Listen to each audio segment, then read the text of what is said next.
Hello, hello, and thank you so much for being here. Happy Thursday. It's Diana here, and I'm happy to do this masterclass on the call to freedom, heal your pain, awaken your loving presence. I want to let you know that there is a squeaking happening continuously in the background. I am dog sitting this cute little Pomsky, which is a Pomeranian, and he is so, or she is so incredibly cute and sweet and gentle. However, she's playing with a dog toy, and so I'm just going to let her be for now. Thank you so much for being here. It means a lot to me because I believe that we are being called to be able to create a change, a difference, a different way of engaging with our planet today. And the work starts with us. So I'm going to give you a little bit of background. For those of you who have not read the book, The Call to Freedom, Heal Your Pain, Awaken Your Loving Presence, it is a journey from pain to love, and then delivering love into the world. But in order to do that, I had to go through this deep integration opportunity.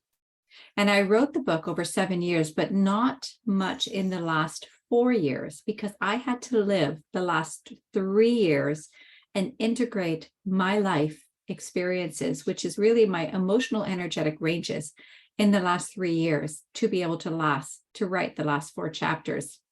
The last 4 chapters are about forgiveness, integration, loving presence, and chapter 10 is on, I'm just drawing a blank now, surrendered presence.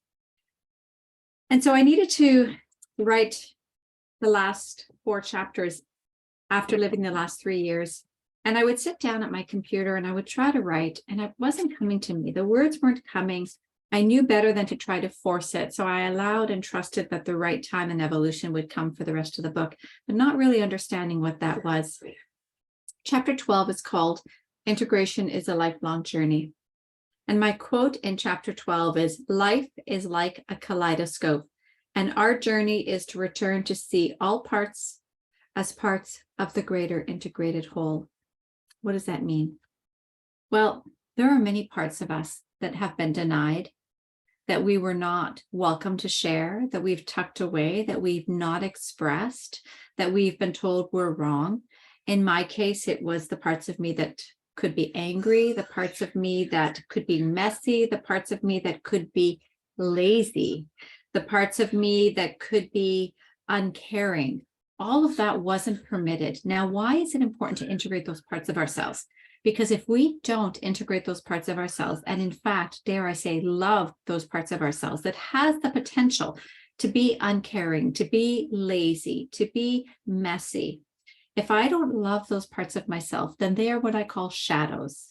And the shadow work comes from Carl Jung many, many, many years ago. And Carl Jung said, until you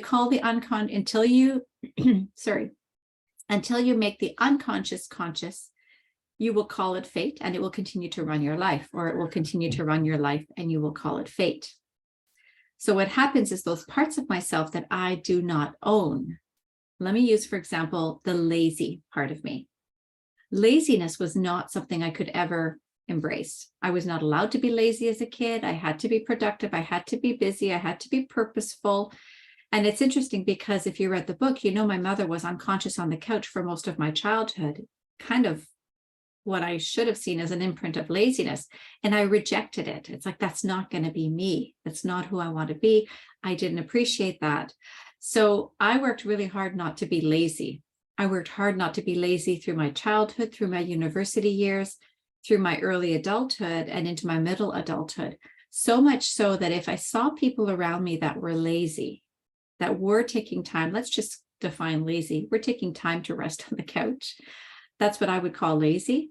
Then I would judge them as not being productive. What are they doing? Get up. The kitchen needs to get clean. The house needs to get clean. Dishes need to be done. Dinner needs to be made. Go to work. I had all these projections because I was unable to accept in myself the part of me that could be lazy. So laziness has become part of my conscious practice. I actually make myself sit on my couch. Some of you might think this is so crazy. I make myself sit on my couch every day because if I don't, I'm feeding into the patterns that were placed on my menu, which is productivity and busyness is sexy. And I'm choosing to choose a different ingredient for my menu, which is relaxation, slowing down, being present to each moment is what I want to value.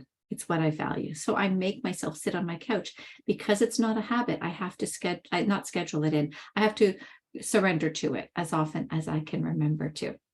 So we have these shadow ranges, and the shadow ranges often have an interplay with our emotional energetic frequency. The emotional energetic frequency is the bandwidth with which we can feel all of life. But as a child, as you know, it was not permitted for me to feel many of my feelings. And so I lived from a diminished bandwidth, maybe this big. And so my life force pulsated between feeling maybe, kind of a little bit content and feeling sad. And I didn't have anything else in between. I didn't have anger. I didn't have ecstasy. I didn't have gratitude. I didn't have excessive joy or happiness. Let's use happiness rather than joy. I didn't have disappointment. I didn't have jealousy. I wasn't allowed to feel the full range of my emotional energetic being. Now, some of you might think, yeah, but those feelings are bad feelings. We don't want to feel those feelings. We don't want to project anger and jealousy and disappointment into the world. But the reality is, if we don't feel all of who we are, then we are denying ourselves from our wholeness. I'm going to say that again. If we don't feel all that we are denying ourselves of our wholeness. Purnatva in Sanskrit. Your natural state is whole and complete. Your natural state needs nothing to access that wholeness. However, when you literally cut off parts of yourself, imagine that all of your emotional energetic ranges are now represented by a pie. And you take the slices that you were told were not good and you put them away, maybe in the freezer, to stay forever. And then you're living by this diminished capacity. You just want to feel good. Maybe sometimes you feel sad. But some of the deeper feelings, no, never at all. So then what happens is some of the experiences that we don't want to feel, that we deny, the deeper, harder, more painful ones like shame, rejection, even some of the fear. When we don't feel those, we bring down our capacity to access our emotional energetic ranges, and we live from a very narrow bandwidth.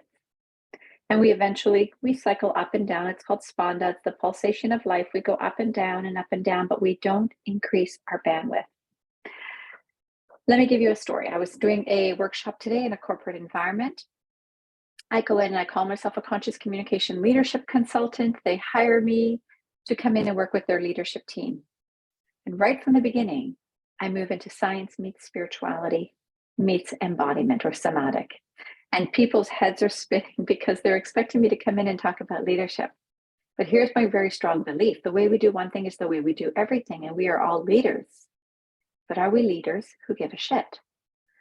Can we self-govern, start with our own self-leadership, and then expand into leadership in our homes and in our communities and bring that into our workplaces? So it's not long before people start feeling themselves, feeling each other, feeling themselves in the presence of the other, noticing how much more similarities there are than differences. This was a beautiful group. And at the end of the session, I was packing up, and one of the gentlemen, who's maybe in his mid-40s, came to me and said, when you talked about being a people pleaser and having to achieve, which is one of the examples I gave from a group in a local high school, when I asked them what's their biggest stressor today in life, this is a few months ago, most of them responded, not actualizing my potential. They're 15 and 16, and they're concerned with being fully actualized and failing at that. When I was 15 and 16, I had a lot of stresses in my life. I wasn't thinking about that far into the future.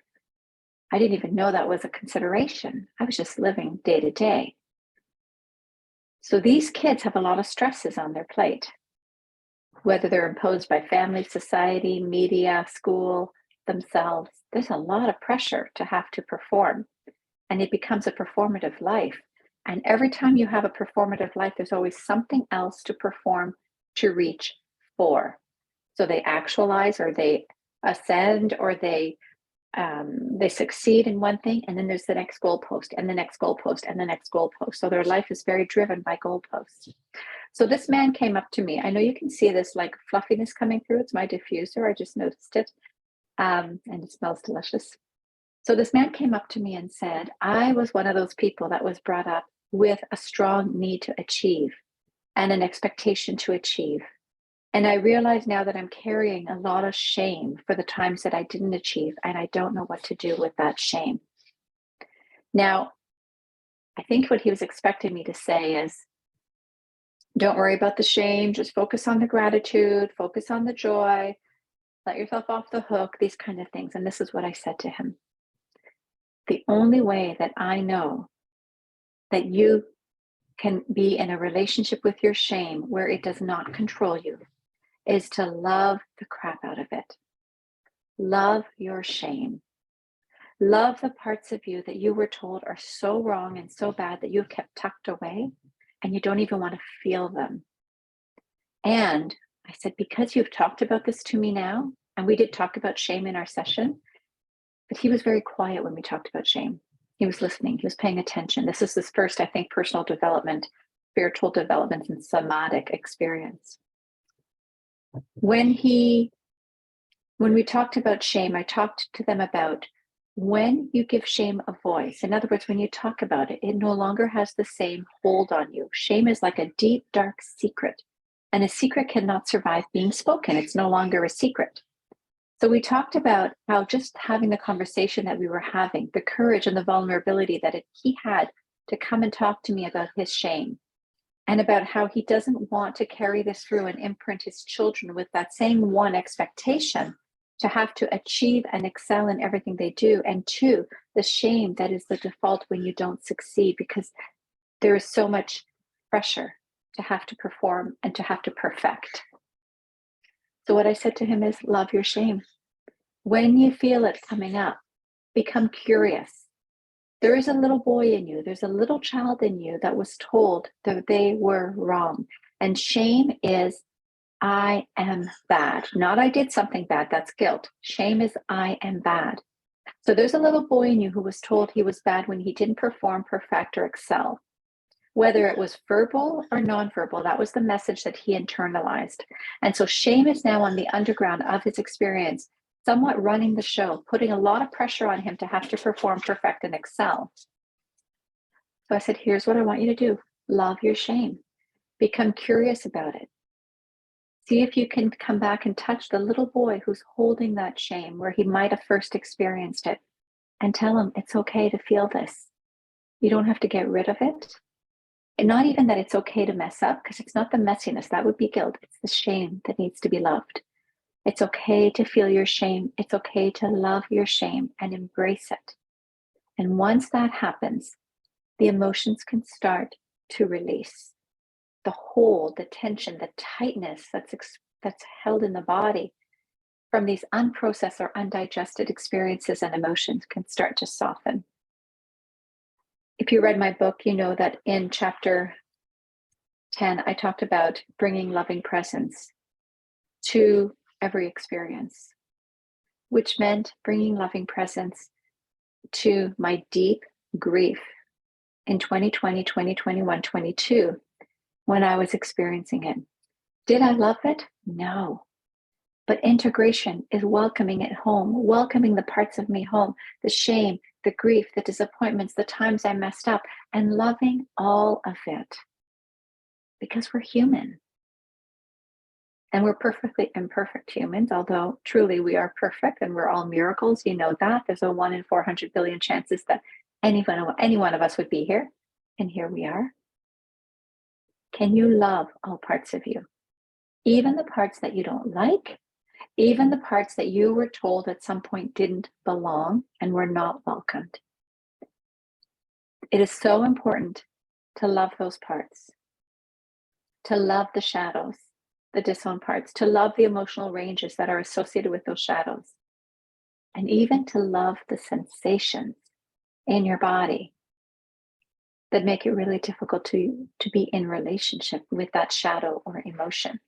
Like, can you like and love the part of you that's feeling tight, The part of you that's feeling sticky, the part of you that's feeling really uncomfortable, the part of you that's feeling tightness in your shoulders, tension in your heart, heaviness in your belly. Can you love all parts of yourself? Because when you deny what is, when you fail to love what is, loving what is so critical, then you are pushing it underground, creating a deeper shadow. Here comes this puppy with the squeaky toy, creating a deeper shadow, a darker shadow, a heavier shadow. And it will always show up, one, as judgment about yourself, judgment about others, like me judging people who were lazy because I could not own my laziness. So I'm going to keep this masterclass fairly small, fairly quick today. One, because you're going to hear some squeaking in the background. I don't want to do that for too long, but I want to ask you a few questions. And if you can write this down. Here's question number one. What is something that irks you, that triggers you, that makes you feel icky and yucky when you see it in another? So for me, it was laziness.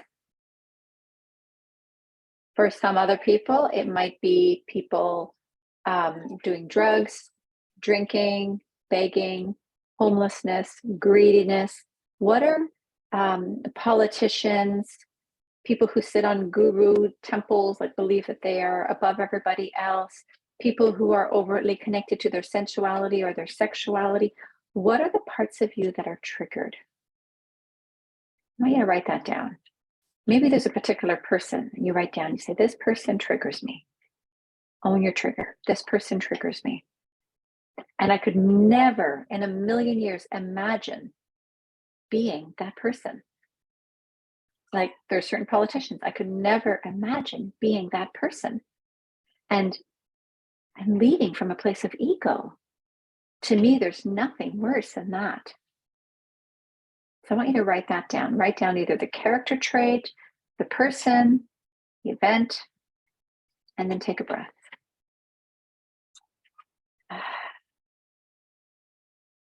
And this is shadow work. I want you to ask yourself, what circumstances in my life would allow me to show up that way? What circumstances or events in my life might ignite that part of me where I could be a dictator?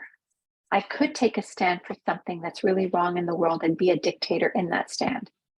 I could welcome my sensuality and my sexuality. I could bring forward my anger and channel it through my heart to be in service of something that needs to happen in the world to make the world better. What are the parts of you that you have disowned? I could own my laziness and love that part of me who knows that it's okay to rest when I'm tired, that it's okay to self-care. What are the parts of you that you have not welcomed and that you judge and you made wrong and maybe even cloaked with shame? Can you right here and now write that down? There's a part of me that can be, and I don't like that part of me. And then reframe it. For example, for laziness, when I'm tired, it's okay for me to be lazy.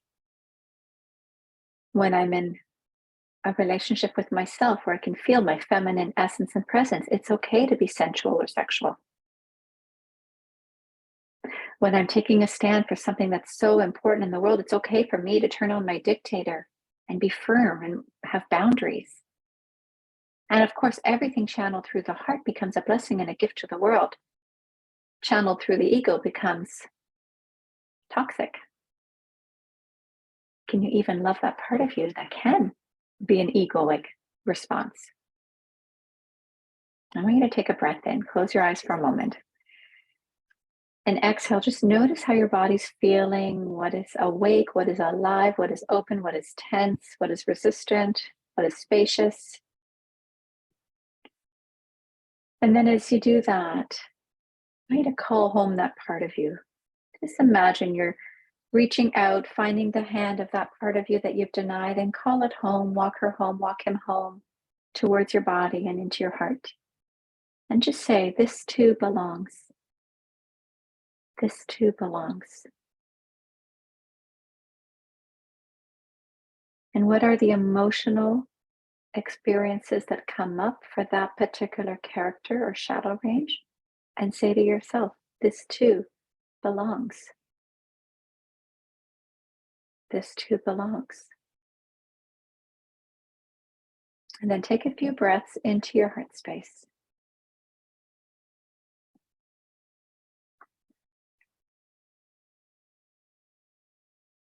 And I'll take you through a realignment practice. So the R is to remember who you are, the miracle that you are, the essential goodness and greatness that you are. That is your birthright, just like everybody else. Just like the people that you've judged to be lazy, to be dictators, to be sexual predators, to be murderers, to be whatever. They are also miracles because there was a time where they were born pure and bright. And something happened that is perhaps beyond our understanding, that lead them to do things that are perhaps incomprehensible.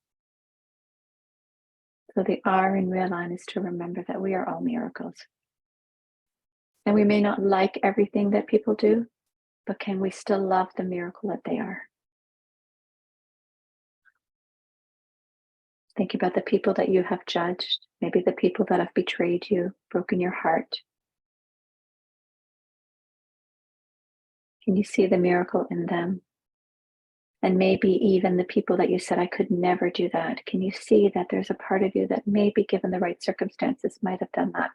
Maybe the different conditionings, different imprints, different ways of being loved or not could have done that. So you can start to melt the defenses and the boundaries and the barriers that you've created between you and the other. And you can soften into your truth that you are them, lovingly disguised as you. And continue to breathe as you go to the EAL in real. Explore your body. Acknowledge the sensations and love it all with a breath. So start to move into the parts of your body, not attaching to any one experience, sensation, or emotion. Simply observing from one part to the other, where is your attention called? Acknowledge the sensation that you are experiencing, knowing that within 90 seconds, a sensation can start to shift once it's acknowledged. And then take a breath and love it, let it be. You don't have to fix anything that comes with the presupposition that you are broken. You are not broken. You are not broken. You are already whole. You simply need to call in the parts of you that have been denied and love the experiences that come to you as you become aware of them.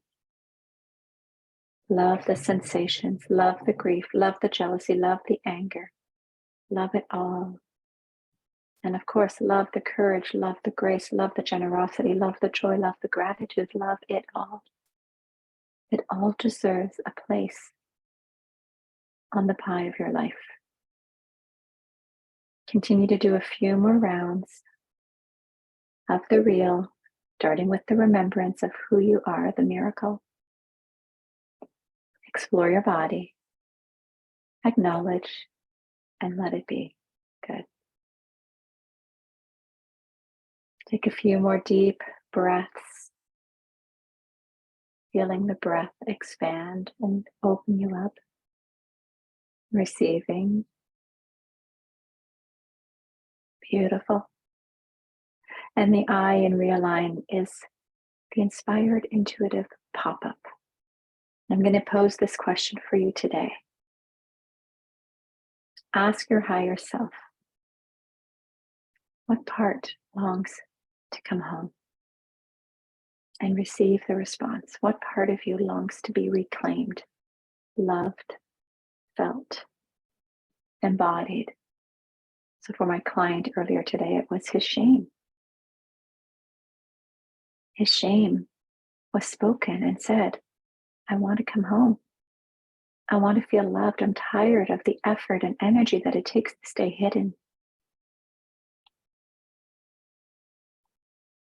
Beautiful. So let the answer come to you, trusting in the response.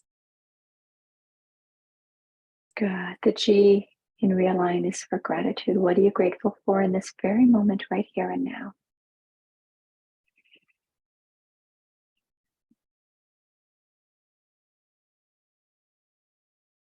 Good. And the N stands for what do you need? What do you need to stay in relationship with the highs and the lows, the ups and the downs, the light and the dark, the yin and the yang, the parts of you that have been pushed aside, the parts of you that you have welcomed freely? What do you need to be in relationship with it all moving forward? The N is for need. Respond or allow the universe to respond, to speak to you. And take a deep breath in. I'm going to read to you, so you can keep your eyes closed if you'd like. You can open your eyes. I'm going to reread the beginning paragraph that I read, which is, life is like a kaleidoscope, and our journey is to return to see all parts as parts of the greater integrated whole. Can you welcome all parts of yourself without resisting the parts that you were told were not okay? Can you welcome it all with a sense of grace and a calling home? Because the tension that it takes to resist it, pain times resistance equals suffering. Pain times loving presence equals freedom. That stress that's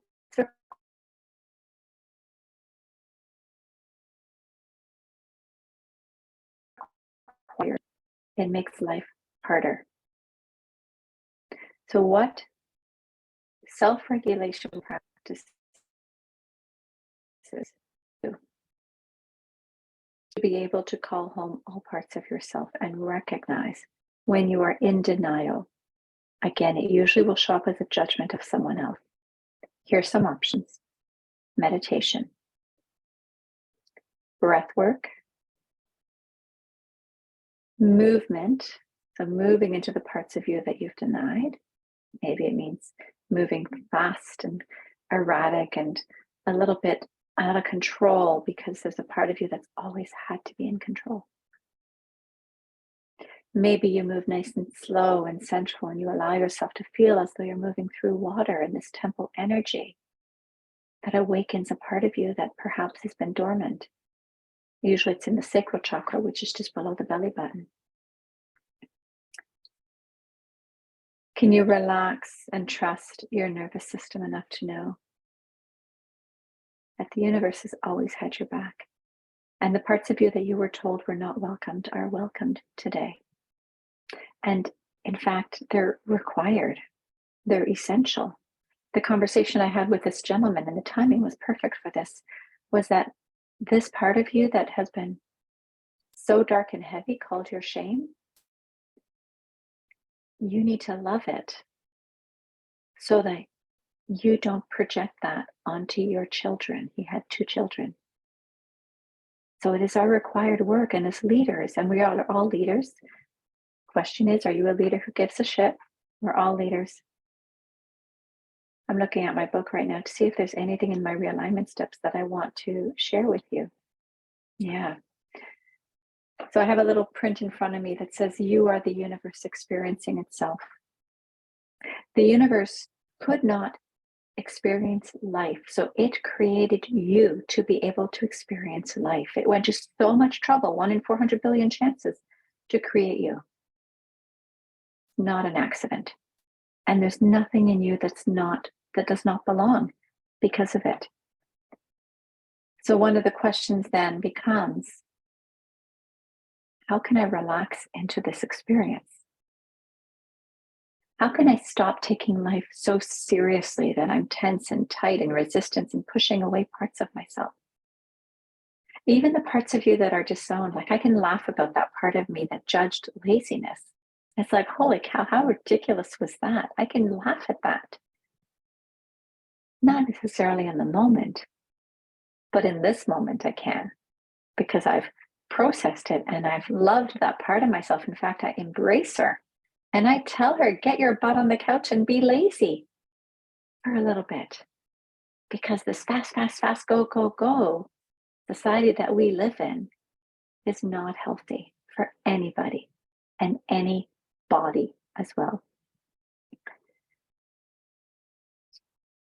As you witness the parts of you that you have been told were not okay, as you witness the emotions that come through you and the sensations that are experiencing the emotions through your body, can you find yourself relaxing a little bit and letting it come through as a wave? So spanda is the pulsation of life. Life goes in ebbs and flows. And so can you trust that whatever you're going through, you'll be at the peak of the wave eventually. You might come crashing down, you might gently come down. And all you have to do is breathe, because when you breathe, everything changes. Grab your metaphorical surfboard, strap it on, get into a low squat, and see if you can ride the wave. Again, the challenge comes when you try to resist the wave, when you judge the wave, when you make it wrong, when you don't want to feel shame and you don't want to feel guilty and you don't want to feel anger and you don't want to feel sadness and you don't want to feel jealousy and you don't want to feel overwhelm and all the things that you might feel in any 1 minute. Can you soften into it? And awareness becomes the game changer, because till you're aware, there's nothing to change. So as you start to feel into your body, doing the realignment practice, and you notice, wow, look at that sensation, look at that emotional range, look at that judgment. Where am I running that in me right now? And what does it feel like? And how can I love it? And then the next question becomes, how does it want to be expressed in this moment? Maybe it's movement, maybe it's stillness, maybe it's yelling, maybe it's singing, maybe it's sobbing, maybe it's laughing, maybe there's a journal or a story that wants to be written. But be aware of the stories that you create that are associated with the emotional experience, the sensations. Our brain is really quick to say, yeah, I feel this shame because when I was so-and-so age, this happened. Instead, wow, there's that shame again. Hello, old friend. I knew you were in there. Thanks for visiting. I'm going to open my door, welcome you in, and just hold space here for you for a little bit, without judgment, without making it wrong. You can even say to it, I know it's hard to feel this. I know this has been a really difficult one. Shame is one of the lowest vibrational energies on the planet. It's hard to feel it. And yet, when you feel it, you can literally jump your vibrational frequency to a higher frequency of contentment. But you can't bypass shame and go to contentment, because shame will always sit in the bottom of your experience, waiting for just the right moment to pop its head up and say, haha, see, I told you so. You're bad. So it needs to be loved. It needs to be nurtured. As you do that, remind yourself that you are a soul having a human experience. And that truly in the center of the center of the center, there's this part of you that's unchangeable and unshakable. This part of you that, yes, you physically, your body has gone through whatever experiences you've had, whatever abuse, whatever neglect, whatever losses, whatever heartbreak, you've gone through that. But there's something in the center that is unchanged, even with all those experiences. It's that part of you that was there the day you were born. It's the miracle of you. So when you remember you are a soul having a human experience, you can touch that part of you that is so free and grace-filled and easeful. I think that's all I'm going to share for today. Eventually, though, when we do this integration practice of calling back the parts of ourselves, the emotions, the feelings, the sensations, and sitting with them, loving it, it's called holding space, without judgment, without making it wrong, without trying to bypass, without trying to ignore, without trying to push away, and without trying to numb. Most of addiction is numbing responses. So when you can sit with all of it, you can start to fall in love with yourself. You can start to reclaim and feel your wholeness. Wholeness has always been there. It's just been separated. It's been fragmented. And We know there's enough fragments in the world today. There's enough division. There's me versus them. There's us versus, versus them. And there's just so much separation that comes through politics and through religion and through families and through organizations. Let's stop it. Let's stop it and simply breathe. Be willing to feel.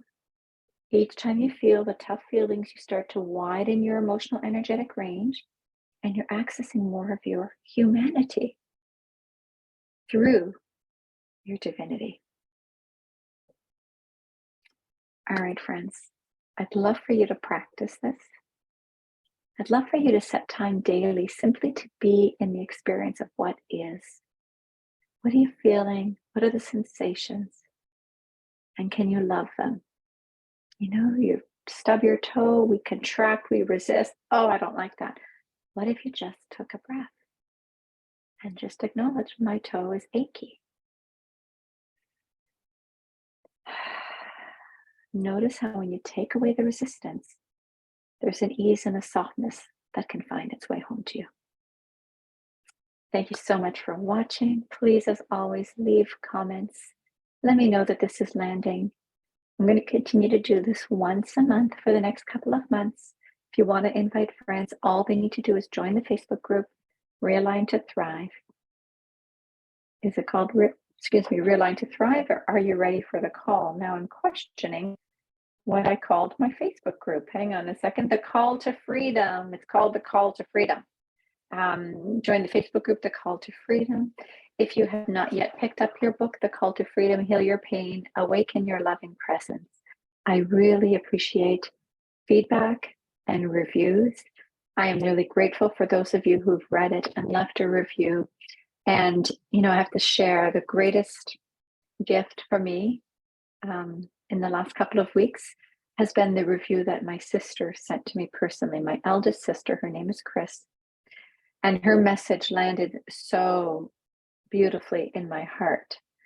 Chris said that even though we had different experiences, I'm looking for her message now, we had different experiences. We live the same, different perceptions. We live the same experience. So that's interesting how that happens, right? Of course it does. And what she said was, give me a moment to find it. I love your writing technique and using cooking as a metaphor. For those of you who haven't read it, we talked about the menu of life. I laughed out loud. I cried, and I marveled at how resilient we are. I appreciated your perception and your point of view. My phone just died. And she went on to say, I am fiercely proud of you and I fiercely love you. And that meant so much to me because I didn't share this book with my siblings or anyone in my family before I published it. And there's a part of me that really sat in vulnerability because when I share my childhood story, I'm sharing their childhood story. And I needed to know that they would be okay with that. And I know that we live in the same house, we had the same experiences, but our perception was so different. I get that piece of it as well. So that meant a lot to me. So if you have a review, if you want to share, please go ahead, write it in Amazon, send me a message, whatever you feel like doing. And I thank you so much for being here. I will see you in about 4 weeks, and have an amazing day. And until we meet again, please remember, you are and always, always will be a miracle.